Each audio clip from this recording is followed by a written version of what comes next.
When DCS Superintendent Dr. Phyllis Edwards first announced potential rearrangement scenarios for the newly structured school system this past August, the logistics of how the plan would be carried out concerned several parents. I just don't see how moving the same children to different buildings and putting them in a smaller space is really going to solve the problem. Just can't get on board with tearing apart 2 of the top 10 elementary schools in the state.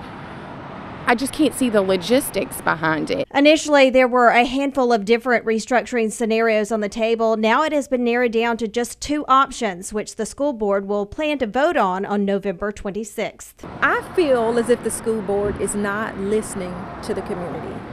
I don't think that they have taken in how this could affect the community, not just businesses, but since this whole thing has come to be, several people have pulled their kids out of school. Since this past summer, there have been at least a half a dozen community listening sessions for parents with the superintendent. Additionally, there are more than 300 parent-submitted questions posted on the DCS website that have been answered by the school board. But despite these communication efforts, some parents still feel like this process has been rushed and that all of their questions have not been fully addressed.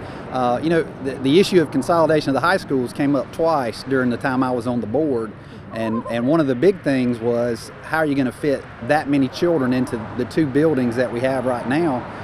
And at one time, I think the bottom line, the cost was going to be somewhere in the $30 million range.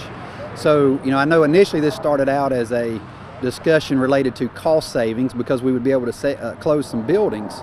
But when you start thinking about the cost of the new infrastructure, additional space, you just wonder, is there truly going to be a savings, or is it going to end up being a burden on the taxpayers? Keeping it local in Dothan, Tanya Pruitt, WDHN News 18.